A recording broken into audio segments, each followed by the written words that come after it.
सागर जी महाराज की, मुनि श्री प्रणत सागर जी महाराज की, समस्त मुनि आरिका संघ की जय जैन बंधुओं। स्वागत है आपका हमारे अनूठे कार्यक्रम सम्यक समाधान में। समीचीन विकल्पों का सम्यक समाधान एक ऐसा कार्यक्रम जहां आपके, हमारे और सभी के देश विदेशों से आने वाले विकल्पों का उचित समाधान प्राप्त कराया जाता है। हमारे पूज्य मुनि श्री सुप्रभ सागर जी महाराज के द्वारा आपके और हमारे सभी के समीचीन विकल्पों का उचित समाधान आगम के अनुसार प्राप्त होता है। अगर आपके मन में कोई विकल्प उत्पन्न होता है तो आप हमारे पूज्य मुनि श्री से उस विकल्प का समाधान प्राप्त कर सकते हैं। हमारा यह कार्यक्रम YouTube चैनल सुप्रभ आवाज पर 5:13 पर निरंतर प्रसारित हो रहा है। हमारा यह कार्यक्रम पारस चैनल पर 4 बजे लाइव दिखाया जाता है। तो अगर आपके मन में कोई विकल्प, शंका या जिज्ञासा हो तो आप उस विकल्प का उचित समाधान हमारे पूज्य मुनि श्री से प्राप्त कर सकते हैं। हमारे पूज्य मुनि श्री 108 प्रणत सागर जी महाराज इसका संचालन निरंतर कर रहे हैं। इसी क्रम में मैं पूज्य मुनि श्री प्रणत सागर जी महाराज से निवेदन करती हूँ कि वो आज के कार्यक्रम को गति प्रदान करें। नमोस्तु महाराज जी, नमोस्तु महाराज जी। ओम नमः सिद्धेभ्यः। पंच परमेष्टि भगवान की, परम पूज्य आचार्य भगवंत गुरुवर विशुद्ध सागर जी महाराज जी की, परम पूज्य मुनि श्री सुप्रभ सागर जी महाराज जी की।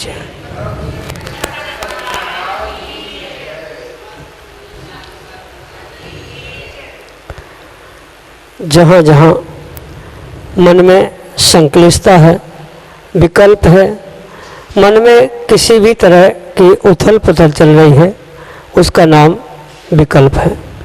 और उस मन को शांत करने के लिए उन विकल्पों का सम्यक समाधान अति आवश्यक है, क्योंकि जब तक सम्यक समाधान नहीं तब तक संक्लिष्टता निश्चित है। और उस संक्लिष्टता से बचने का एकमात्र कार्यकारी उपाय है सम्यक समाधान। सम्यक समाधान एक ऐसा उपाय जो परम पूज्य आचार्य भगवंत गुरुवर विशुद्ध सागर जी महाराज के मंगल सभा शिष्य, उन्हीं के सुयोग्य शिष्य परम पूज्य मुनि श्री सुप्रभ सागर जी महाराज के माध्यम से हम सभी को प्राप्त हुआ, जिससे हम अपने मन को निर्विकल्प बनाने का पुरुषार्थ कर सकते हैं। देश देशांतर से अनेकानेक समीचीन विकल्प हमें यहाँ प्रतिदिन प्राप्त हो रहे हैं और परम पूज्य मुनि श्री सुप्रभ सागर जी महाराज उनका आगमोक्त विधि से हम सबको सम्यक समाधान प्रदान कर रहे हैं। प्रारंभ करते हैं आज का सम्यक समाधान। और आज का पहला विकल्प पुणे महाराष्ट्र से श्रीमती पद्मा जैन मेहता परम पूज्य मुनि श्री के चरणों में बारंबार नमोस्तु निवेदित करते हुए अपना समीचीन विकल्प रख रहे हैं कि महाराज जी ध्यान किस तरह से करें, ध्यान किस तरह से करते हैं। ज्ञानार्णव ग्रंथ में पिंडस्थ, पदस्थ, रूपस्थ, रूपातीत को ध्यान का स्वरूप बताया गया है, जबकि पूज्यपाद स्वामी इष्टोपदेश ग्रंथ में कहते हैं कि बोलते हुए भी ना बोलना, चलते हुए भी नहीं चलना, देखते हुए भी नहीं देखना, आत्म तत्व का स्थिरीकरण ही ध्यान है। तो कन्फ्यूजन यह है कि हम ध्यान किस तरह से करें। हमारे समीचीन विकल्प का सम्यक समाधान करते हुए हमारा मार्गदर्शन करने की अनुकंपा करें। नमोस्तु महाराज जी, नमोस्तु। ओम नमः सिद्धम। परम पूज्य आचार्य भगवान गुरुवर विशुद्ध सागर जी महाराज की,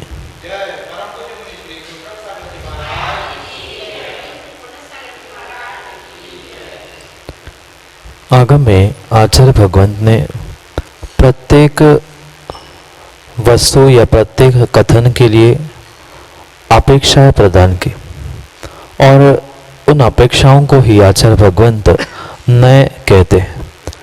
और उस नए की अपेक्षा से भले ही वस्तु एक ही हो पर उसे अनेक अपेक्षाओं से, अनेक नयों से, अनेक प्रकार से समझाया भी जाता है और अनेक प्रकार से ग्रहण भी किया जाता है।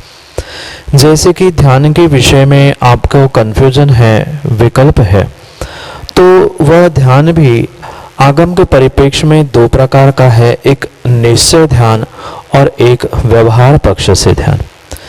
और निश्चय व्यवहार की अपेक्षा से जो ध्यान में कुछ बदलाव आपको समझ में आ रहे हैं, जैसे कि आपने पिंडस्थ, पदस्थ, रूपस्थ, रूपातीत आदि के निमित्त से जो धर्म ध्यान के भेद समझे हैं, वह परिपूर्ण रूप से उस निश्चय ध्यान तक पहुंचाने के लिए किसी अपेक्षा से व्यवहार ध्यान की भूमि का रूप बताए गए हैं। ये जितना भी पर वस्तु का आलंबन लेकर अपने आत्मा तक पहुंचने का विधान आगम ग्रंथों में ध्यान के स्वरूप में बताया है, वह परिपूर्ण रूप से व्यवहार ध्यान की भूमिका है या व्यवहार ध्यान की बात है। जहाँ सापेक्षता यानी पर वस्तु की सापेक्षता पूर्वक कथन होता है, वहाँ वह भेद कथन करने वाला होने के कारण से वह व्यवहार पक्ष या व्यवहार नय से कथन करने वाला होता है। जो पदस्थ, पिंडस्थ आदि ध्यान की व्याख्या है, उस धारणा आदियों का व्याख्यान है, वह परिपूर्ण रूप से व्यवहार की अपेक्षा से कहा गया है।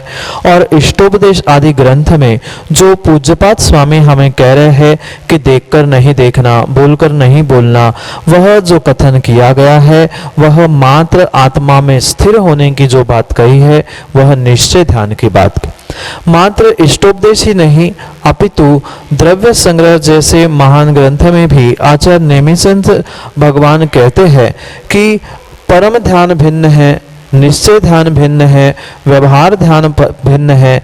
जो अप्पा अप्पम में रहो, इणमेव हवम परम झाणम। निश्चय ध्यान में भी आत्मा का आत्मा में मात्र तल्लीन हो जाना, स्थिरीकरण हो जाना, बाकर के किसी भी प्रकार से पंच परमेष्ठी का स्मरण नहीं करना या उनके विषय में जो पदस्थ, पिंडस्थ आदि में चिंतन होता है वो भी नहीं करना। वास्तव में यही परम ध्यान निश्चय नय की अपेक्षा से कहा। निश्चय नय वह होता है जहाँ किंचित भी कोई भेद नहीं होता, कोई उपचार नहीं होता, कोई बाहर के प्रपंच नहीं होते। ऐसे उस निश्चय नय से उस परम ध्यान की, निश्चय ध्यान की व्याख्या इष्टोपदेश, द्रव्य संग्रह, ज्ञानार्णव आदि ग्रंथों में भी प्राप्त होती। पर ज्ञानार्णव आदि ग्रंथों में जो ये पदस्थ, पिंडस्थ आदि के ध्यान की भी बात की है, तो वह परिपूर्ण रूप से व्यवहार पक्ष से समझना, क्योंकि धर्म ध्यान के जो ये भेद आचार्य भगवंतों ने बताया है, पदस्थ, पिंडस्थ आदि, ये परिपूर्ण रूप से उस निश्चय ध्यान तक पहुंचाने के लिए ही एक साधन रूप बताए गए हैं। जब प्राथमिक अवस्था में श्रावक या साधु कोई भी उस निश्चय ध्यान तक पहुंच नहीं पा रहा है या पहुंचने का प्रयास कर रहा है, तो उसके लिए ये व्यवहार ध्यान रूप पहले पदस्थ में अरिहंत भगवान या सिद्ध भगवान के पदों का आलंबन लेकर ध्यान करना, क्योंकि जब तक इन व्यवहार ध्यान को व्यक्ति या जीव प्राप्त नहीं हो रहा है, तब तक निश्चय ध्यान में एकाग्र होने की उसकी भूमिका नहीं बन सकती। इसलिए ये दोनों कथन भिन्न भिन्न नय की अपेक्षा से होने से आपको भिन्न लग रहे हैं, पर वह ध्यान की ही व्याख्या है। अंतर इतना है, एक व्यवहार ध्यान है और एक निश्चय ध्यान है। यही आपके लिए सम्यक समाधान। अगले विकल्प के लिए गुरसराय झांसी उत्तर प्रदेश से श्रीमती विद्या जैन अपने समीचीन विकल्प के साथ हमारे सामने। गुरुवर के चरणों में नमोस्तु करती हुई मेरा विकल्प यह है कि श्रावक की 53 क्रियाएं होती हैं और उनमें से कोई भी क्रिया का पालन नहीं करती हूँ, तो श्रावक को कौन सी संज्ञा दी जाएगी? यह विकल्प मेरी सासू माँ का है। कृपया महाराज जी इसका समाधान करें। नमोस्तु महाराज जी, नमोस्तु। आदि पुराण में आचार्य भगवंत श्रावक के लिए उन 53 क्रियाओं का व्याख्यान करते हैं और उन 53 क्रियाओं के पालन करने वाले जीव को ही आचार्य भगवंत अपनी अपेक्षा से श्रावक कहते। पर ये भी बात माँ हमें समझनी होगी कि जो 53 क्रियाएं श्रावक के निमित्त से बताई गई है, माना कि क्वचित कदाचित ऐसा भी हो सकता है कि जो उन क्रियाओं को बचपन से अंतिम श्वासों तक बताया गया है, उनमें से कुछ क्रियाएं श्रावक ने नहीं की हो या अधिकांश नहीं की हो या पूरी भी नहीं की हो, तो उसकी संज्ञा बदल जाए ऐसा सर्वथा नहीं है। क्योंकि ये एक आचार्य भगवंत की अपेक्षा से जिनसेन स्वामी ने बताया कि इन क्रियाओं को करने वाला श्रावक होता है या श्रावक को इन क्रियाओं को करना चाहिए। और भी हमें ये बात समझनी होगी कि श्रावक के परिप्रेक्ष्य में या अन्य ग्रंथों के अपेक्षा से, अन्य आचार्यों की अपेक्षा से श्रावक की और भी बहुत सारी व्याख्याएं ग्रंथ आगम में प्राप्त होती है। जो श्रद्धावान है, विवेकवान है, क्रियावान है, उसे श्रावक कहा। जो व्रती बनता है वह व्रती है, जो सम्यक दृष्टि है उसे श्रावक। ऐसे अनेक आचार्यों की अपेक्षा से श्रावक की भिन्न भिन्न परिभाषा और भिन्न भिन्न व्याख्या प्राप्त होती है। तो भले ही हम जिनसेन स्वामी की अपेक्षा से, आदि पुराण की अपेक्षा से उन क्रियाओं को ना करने से श्रावक नहीं मान रहे हैं या संज्ञा को प्राप्त नहीं भी हो रहे, पर अन्य अपेक्षाओं को समझकर हमें स्वयं का निर्णय करना होगा कि मैं अगर अन्य आचार्यों की अपेक्षा से श्रद्धावान, विवेकवान और क्रियावान हो तो श्रावक हो। अन्य जो भी व्याख्या सम्यक दर्शन की भूमिका के साथ कही है तो उनको धारण करने वाला भी मैं श्रावक हो सकता हूँ। आदि आदि अनेक अपेक्षाओं से हम उस श्रावक संज्ञा को प्राप्त हो सके। रही बात आदि पुराण करता आचार्य भगवंत की अपेक्षा से उन क्रियाओं में, क्योंकि ये परम सत्य है, जो भेद बताए जाते हैं, चाहे श्रावक के हो, साधु के हो, व्यक्ति के हो या किसी के भी हो, उन भेदों में ये बातें तो परम सत्य होती है कि प्रत्येक के 3 भेद किए जाते हैं, एक उत्कृष्ट, एक जघन्य और उनके बीच का मध्यम भेद कहा जाता है। अगर परिपूर्ण रूप से उन 53 क्रियाओं को हमने अपने जीवन में धारण किया है या प्राप्त किया है तो हम उत्कृष्ट श्रावक आचार्य भगवान की अपेक्षा से बने। अगर चंद कुछ क्रियाओं को छोड़ दिया है अनजाने में या समझ आने के बाद उनको किया है तो हम मध्यम अंश के हो जाएंगे। और माना कि कुछ भी उन्होंने नहीं किया है तो भी हम जघन्य रूप से तो श्रावक बन ही सकते हैं। इसलिए इसका विकल्प हम छोड़ दे कि हमने क्रियाओं का पालन नहीं किया या हम तब नहीं जानते थे तो कम से कम पिछली भूल को छोड़ते हुए अब जो बचे हुए अंतिम समय में आत्म संस्कार के आदि जितने भी संस्कार या क्रियाओं की व्याख्या की है हम उन्हें अवश्य पालन करके हम कम से कम मध्यम श्रावक तो बन ही सकते हैं। और आप उस मध्यम श्रावकता को प्राप्त हो, इसी के साथ आपको आशीष के साथ आपके लिए यह सम्यक समाधान। अगले विकल्प के लिए गुजरात उत्तर प्रदेश से हमारे सामने है श्रीमती सावित्री देवी जैन, जो कि अपना समीचीन विकल्प परम पूज्य मुनिश्री के समक्ष रख रहे हैं। हे गुरुदेव, नमोस्तु नमोस्तु नमोस्तु। हे गुरुदेव, मेरी जिज्ञासा है, भगवान के कल्याण को करने की भावना है, अतः यह व्रत कब से शुरू करना चाहिए और कौन से भगवान के कल्याणक से शुरू करना चाहिए? कृपया मार्गदर्शन करें, मार्गदर्शन करने की अनुकंपा करें। नमोस्तु नमोस्तु महाराज। आगम में व्रत करने की अनेक विधियों को आचार्य भगवंतों ने उद्घाटित किया। उन अनेक प्रकार की विधियों में मुख्यतः से 3 भेद, जैसे कि मैं अभी कह रहा था, बिल्कुल उन विधियों के भी 3 भेद आगम में मिलते, उत्कृष्ट, मध्यम और जघन्य। क्योंकि जैसी जिसकी शक्ति होती है उस शक्ति से उसको उन व्रतों का और उन क्रियाओं को करने की बात आगम में आचार्य भगवंतों ने बताया। किंचित भी आचार्य भगवंत ये नहीं कहते कि ऐसा करने से ही काम होगा, क्योंकि सबसे अधिक अपने परिणामों की और मन की विशुद्धि अनिवार्य हुआ करते। इसलिए ये बात हम समझे कि जो व्रत आदि के निमित्त से विधि बताई गई है, प्रत्येक व्रत की अपनी अपनी स्वतंत्र विधि उस व्रत के पुस्तक, पूजा पुस्तक हो या उसके निमित्त से आचार्य भगवंत उद्घाटित करते। जैसे कि आपको भगवान के पंचकल्याणक व्रत को प्राप्त करना है या उसको प्रारंभ करना है, उत्कृष्ट विधि तो माँ यही है जो प्रथम तीर्थंकर ऋषभदेव भगवान है, उनके पहले पंचकल्याणक से, मतलब उनके गर्भ कल्याणक से प्रारंभ करते हुए ही हमें उस व्रत को प्रारंभ करना चाहिए। उसके विषय में एक विधि का ऐसा भी बखान है कि पहले आदिनाथ भगवान के पूरे पंचकल्याणक के व्रत पूरे किए जाए, फिर दूसरे तीसरे करते करते अंतिम ऐसा भी कर सकते हैं, फिर मध्यम, जघन्य, अनेक प्रकार की उसकी विधि है। पर कम से कम हम इतना तो कर ही सकते हैं कि बाकी कभी शुरू करें या जैसे भी अनुकूलता, आगे पीछे की बात तो भिन्न विषय है, पर प्रारंभ करते समय अगर हम आदिनाथ भगवान के गर्भ कल्याणक से तिथि से अगर उसको प्रारंभ करें तो कम से कम हमारा प्रारंभ आरंभ तो उत्कृष्ट तरीके से हो जाए, फिर बीच में मध्य अवसान समय जैसी अनुकूलता हो, कम ज़्यादा हो रहा है तो उसमें विकल्प करने की आवश्यकता नहीं है। पर उत्कृष्ट विधि तो यही थी कि एक एक भगवान के पंच कल्याणक एक एक क्रम से करते रहे, या फिर मध्यम अंशों में जघन्य प्रकार से जैसे हमारी अनुकूलता बने अपनी, क्योंकि जो आगम में आचार्य भगवंत कहते हैं शक्तितः त्याग और शक्तितः तप, ये शक्ति के अनुसार भी तप मध्यम जघन्य प्रकार से किया जा सकता है। इसलिए अगर हमें अन्य किसी भी प्रकार का विकल्प हो रहा है तो हम उन विकल्पों को छोड़कर परिपूर्ण रूप से हम अपने मन को दृढ़ करते हुए भले ही जघन्य प्रकार से, पर अगर शक्ति है तो हम उन तपों को प्राप्त करें, उपवास आदि व्रतों को धारण करें, क्योंकि उससे हमारा आत्म कल्याण होने की पूरी पूरी संभावना है। इसलिए जघन्य प्रकार से आप कोई भी भगवान से, माना कि आपको कल से अनुकूलता लग रही है तो आप कल से जो भगवान का कल्याणक आ रहा हो वहां से प्रारंभ करें, या साल भर में आपको मात्र 10 ही दिन व्रत करना है तो आप 10 ही दिन जिस दिन अनुकूलता हो वैसी करें।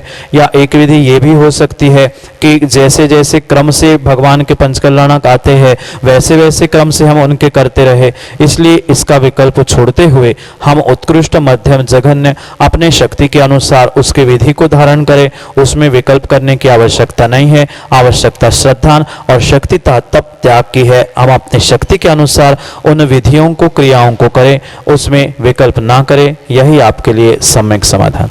अंजना जैन सिंघई गुरसराय उत्तर प्रदेश से अगले विकल्प के साथ हमारे सामने। नमोस्तु महाराज जी, नमोस्तु नमोस्तु। मेरा यह प्रश्न है महाराज जी, जब चौमासे की कलश स्थापना करते हैं फिर वो अपने घर में जाता है तो उसको कब तक रखना चाहिए और उसका बाद में क्या करना चाहिए? नमोस्तु, समाधान कीजिए। नमोस्तु महाराज।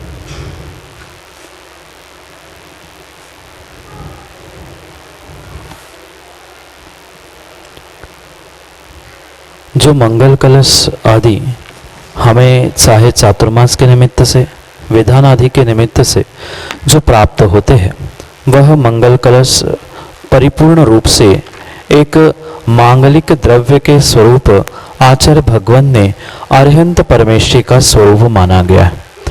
पंचाशिका ग्रंथ की टीका में आचार्य भगवंत जब मंगल की व्याख्या करते हैं, उस मंगल में अमुख्य मंगल की व्याख्या करते हुए अनंत चतुष्टय का प्रतीक जो अरिहंत भगवान होते हैं, उस अरिहंत भगवान का ही स्वरूप उस भरे हुए मंगल कलश को आचार्य भगवंतों ने स्वीकार किया। ऐसे उस मंगल कलश को बहुत पुण्य के निमित्त से ही जीव उसे प्राप्त करता है, और जो उस द्रव्य को प्राप्त करता है उसे ये आगम ग्रंथों में भी प्राप्त होता है कि उसे परिपूर्ण रूप से भरा हुआ ही अपने घर के ईशान कोने में रखने से उस विशेष मांगलिक द्रव्य से या मांगलिक कलश से जो पॉजिटिव एनर्जी या उससे आने वाली जो भी ऊर्जा है वह हमारे घर में सर्वत्र पहुंचकर हमारे जीवन घर परिवार में उन्नति लाने के लिए निमित्त हो सकती है। पर यह भी बात समझना, ये निमित्त भूत होता है, जीव का स्वयं का उपादान परिपूर्ण रूप से कार्यकारी है, ये निमित्त तो हो सकता है। रही बात उसको कब तक रखना, अगर वह परिपूर्ण रूप से उसे हमने मांगलिक द्रव्यों से भरा हुआ है तो हम उसे लंबे समय तक वहां पर अपने घर में यानी ईशान कोने में रख सकते हैं। उसकी कोई मर्यादा नहीं होती कि इतने घंटे, इतने दिन, इतने काल, इतने वर्ष रखना है। अगर उसे हम वास्तव में श्रद्धा पूर्वक मांगलिक द्रव्य मानकर, अनंत का स्वरूप मानकर विराजमान कर रहे हैं और उसमें मांगलिक द्रव्य भरे हुए हैं तो किंचित भी वह हमारे घर के लिए नुकसानदायक नहीं हो सकता। पर यह बात भी मां अवश्य समझना, कई सारे जीव यही भूल कर लेते हैं कि उसमें जो द्रव्य भरी हुई होती है बरसों बरसों उसको निकालने का या अलग करने का प्रयास नहीं करते। बहुत सारे ऐसी द्रव्य होती है जो कई महीनों में सड़ के खराब हो जाती है। अगर उन द्रव्यों को हमने उसमें से अलग नहीं किया है तो वही जो हमारे लिए पॉजिटिव एनर्जी देने वाला या उन्नति करने वाला कलश होता है वही हमारे लिए उस सड़े हुए सामग्री के निमित्त से नेगेटिविटी और विपरीतता प्रदान करने वाला भी बन सकता है। इसलिए समय समय पर वह मांगलिक कलश में से जो मंगल द्रव्य रखा था, जैसे चावल है, सुपारी आदि है, अगर वह खराब हो चुकी है तो हम उसे बदलकर उसमें पुनः नई सामग्री रखें, या ऐसी सामग्री से उसे भरने का प्रयास करें जो सामग्री लंबे समय तक चलती हो, सड़ती नहीं हो, जैसे पारा है या सुगंध में कपूर आदि है, धूप आदि है, लौंग आदि है, जिससे वह नेगेटिविटी ना फैले। ऐसी अगर सामग्री हमने उसमें रखी है तो भले ही लंबे समय तक रखी रहे, उसमें कोई भी विकल्प करने की आवश्यकता नहीं है। मैं तो कहता हूँ अगर पुण्य के उदय से हमें कोई ऐसा कलश मांगलिक स्वरूप प्राप्त हुआ है तो जीवन भर क्या आगे समय तक आने वाली पीढ़ी को भी वह याद देने वाला यादगार रूप से घर में रखा रहना चाहिए कि हमारे पूर्वजों ने या हमने इतना त्याग दान किया और उसके निमित्त से हमें यह मंगल कलश भी प्राप्त हुआ है। इसलिए उसकी कोई अवधि नहीं है कि इतने समय तक रखे, पर यह जरूर है उसके भीतर के द्रव्य, उसकी दिशा, उसका स्थान, ये सब कुछ सोच समझकर विचार करके ही उसको स्थापित करने का प्रयास करें। और अगर कचित कदाचित अनजाने में पिछली कुछ भूल हुई हो तो उसे ठीक करके प्रायश्चित लेके पुनः यथास्थान उसे अगर विराजमान करोगे तो नियम से उस निमित्त रूप आपके जीवन में बदलाव आ सकता है। यही आपके लिए सम्यक समाधान। अगले विकल्प के लिए हमारे सामने हैं सिंगई सुनील कुमार जैन, जो दिगंबर जैन पंचायत के कोषाध्यक्ष हैं। वह अपना समीचीन विकल्प परम पूज्य मनीषी के समक्ष रख रहे हैं। गुरुवर के चरणों में त्रिवार नमोस्तु नमोस्तु नमोस्तु।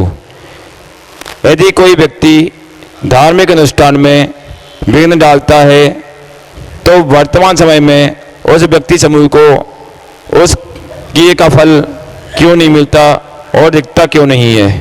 नमोस्तु भगवान, नमोस्तु भगवान, नमोस्तु। आचार्य भगवंत उमा स्वामी महाराज तत्वार्थ सूत्र में बहुत अच्छा सूत्र देते हैं, विघ्नकरण मंत्रायस्य। जो किसी भी प्रकार से चाहे कोई भी कार्य हो, उस कार्य में जो भी विघ्न डालता है उस विघ्न का फल अंतराय कर्म के रूप में ही उदय में आता है। पर ये जरूरी नहीं है कि कोई व्यक्ति आज विघ्न डाले और कल तुरंत उसके उदय में आ जाए। ये परिपूर्ण बात हमें कर्म सिद्धांत से जानने योग्य है कि जो ये कर्म सिद्धांत की व्यवस्था आचार्य भगवंतों ने कर्मों की व्यवस्था बताई है, वह कर्मों की व्यवस्था इस प्रकार से हुआ करती है। जब जीव का तीव्र पुण्य का उदय होता है तो उस तीव्र पुण्य के उदय के निमित्त से जीव को कभी भी किसी भी प्रकार से उस विघ्न का फल तुरंत उस समय में नहीं मिलता, क्योंकि ये सर्वाधिक स्थानों में देखा जाता है। क्योंकि ये पक्का मान लेना कि जिसकी जैसी परिणति हुआ करती है उसको वैसा उस समय पे फल मिलना अवश्य ही होता है। पर कभी कभी तीव्र पुण्य के उदय में व्यक्ति जो वर्तमान में पाप करता है उसको तद समय में वह उदय को प्राप्त नहीं कर पाता, या कभी कभी ऐसा भी होता है कि जीव के तीव्र पुण्य के उदय के निमित्त से जो वह जीव वर्तमान में किसी क्रियाओं में, किसी कार्यों में विघ्न डाल रहा है, भले ही आज उसके कर्म उदय में नहीं आ रहे हैं पुण्य के उदय से, पर फिर भी ये परम सत्य मानना कि वह कर्म का फल कभी ना कभी उस जीव को भोगना ही पड़ता है। भले ही वह आज उदय में आए या कल आ जाए या अगले किसी भव में उदय में आ जाए, पर ये परम सत्य है, जो जैसा करता है उसको वैसा फल अवश्य अवश्य अवश्य ही मिलता है। जब साक्षात तीर्थंकर भगवान आदिनाथ स्वामी को अपने उस अंतराय कर्म का आश्रय बंद हुआ था, उनको अपने उदय को भोगना पड़ा, तो वर्तमान में भी बहुत सारे जीव जो विघ्न संतोषी होते हैं उनको भी भले ही आज नहीं तो कल उस फल को अवश्य प्राप्त करना ही पड़ेगा। ये भी बात समझने योग्य है कि किसी जीव ने विघ्न डाला है और उसने उस कर्म का आश्रय बंध करके रखा है, जरूरी नहीं है उसके जीवन में यानी कुछ घरेलू कार्यों में अगर विघ्न आ रहा है तो वह आपको पहली बात तो बताने नहीं आएगा। उसके घर में क्या हो रहा है, क्या नहीं हो रहा है, उसको सुख दुख किस प्रकार से मिल रहा है, कर्म का उदय किस प्रकार से आ रहा है, हर बात तो आपके सामने दिख नहीं सकती। कुछ बातें ऐसी होती है जो हमें समझ में नहीं आती या दिखने में नहीं आती, कुछ बातें ऐसी होती है जो आने वाले भविष्य में उद्घाटित होती है। इसलिए इन सभी बातों को हम विकल्प ना करें कि किसका क्या हो रहा है, हमें क्या करना है, उस कर्म सिद्धांत से हमें समझना है। क्योंकि अगर हमारी भी दृष्टि दूसरे पर जा रही है तो हम भी उनके विघ्नों को देखकर कहीं ना कहीं वैसे परिणाम परिणति करते हुए हमारे लिए पाप का आश्रयबंध कर रहे हैं। ये जिनवाणी का और कर्म सिद्धांत का अकाट्य अकाट्य अकाट्य सिद्धांत है। जो जिसका करता है उसको वैसा उसका फल अवश्य ही मिलता है। अंतर इतना है, कोई पिछले जन्म का विशेष पुण्य लेके आया है, उसके कारण से उसे तत्काल फल नहीं मिल रहा है, पर यह पक्का है आज नहीं तो कल जैसे ही कुछ अंशों में जीव का पुण्य कम हो जाएगा, तत्काल उसे उस कर्म का यानी विघ्न का अंतराय रूप फल होना प्राप्त होना अवश्य दिखाई देता है। बहुत सारी ऐसी भी बातें होती है, जैसे जीव ने कितने अंशों में यानी कितनी तीव्रता से, कितनी मंदता से, जान के अनजाने में किस प्रकार से कर्म का आश्रयबंध किया था, उसे समझने के बाद ही उसका जो अबाधा काल आता है उसके विषय में निर्णय किया जा सकता है। जिसका जैसा उदय में आने का अबाधा काल कहा जाता है, उसके हिसाब से ही उस अबाधा काल के परिणमन से ही जीव का कर्म उदय में आना तय होता है। इसलिए अबाधा काल भिन्न भिन्न होने के निमित्त से उनका उदय भिन्न भिन्न समय में आ सकता है, पर जो जैसा करता है उसे वैसा फल मिलेगा। इस सिद्धांत को हम ना भूले, इसलिए भले आज नहीं पर कल उसका फल अवश्य अवश्य मिलेगा। पर यह भी परम सत्य है, जब उसका उदय में आएगा वो आपको बताने भी नहीं आएगा, न किसी को कहने आएगा, वो घुट घुट कर उसके उदय को प्राप्त करेगा। इसलिए हम समझे, अपने आप को समझाए, हमारी भी दृष्टि पर नहीं जाए, उनको भी सद्बुद्धि दे, यही भगवान से भी प्रार्थना करे और हम भी सद्बुद्धि को प्राप्त हो। इसी भावना से आपके लिए यह सम्यक समाधान। जय जिनेंद्र। अभी आप देख रहे थे हमारा बहुचर्चित कार्यक्रम समीचीन विकल्पों का सम्यक समाधान, जो सुप्रवाच की उचित प्रस्तुति YouTube चैनल पर 5:13 पर दी जा रही है। हमारा यह कार्यक्रम पारस चैनल पर शाम 4 बजे लाइव दिखाया जाता है। अगर आपके मन में कोई विकल्प हो, कोई शंका हो, कोई जिज्ञासा हो, तो आप अपने विकल्प का उचित समाधान आप हमारे पूज्य मुनि श्री सुप्रभ सागर जी महाराज के द्वारा प्राप्त कर सकते हैं। आप हमें अपना विकल्प व्हाट्सएप के माध्यम से 8707548811 इस नंबर पर, 7415306441 इस नंबर पर आप हमें अपना विकल्प भेज सकते हैं, या फिर हमें ईमेल आईडी पर samyak.samadhan@gmail.com इस पर भी आप हमें अपना प्रश्न भेज सकते हैं। ऑडियो के माध्यम से भी आप हमें अपना क्वेश्चन भेज सकते हैं और हमारे पूज्य मुनि श्री सुप्रभ सागर जी महाराज के द्वारा उसका उचित समाधान प्राप्त कर सकते हैं। हमारे पूज्य मुनि श्री सुप्रभ सागर जी महाराज आपके हमारे सभी के समीचीन विकल्प का सम्यक समाधान उचित भाषा में आगम के अनुसार हमें प्राप्त कराते हैं। हमारे पूज्य मुनि श्री के मांगलिक प्रवचन जिनवाणी चैनल पर 7:40 पर निरंतर प्रसारित हो रहे हैं, तो आप हमारे पूज्य मुनि श्री की मंगलमय प्रवचन का लाभ उठा सकते हैं। हमारे YouTube चैनल सुप्रवाच को लाइक कीजिए, सब्सक्राइब कीजिए और शेयर कीजिए और बेल आइकन को प्रेस कीजिए, जिससे हमारे सब्सक्राइबर बढ़े। प्लीज़ आप हमारे चैनल को लाइक कीजिए, सब्सक्राइब कीजिए।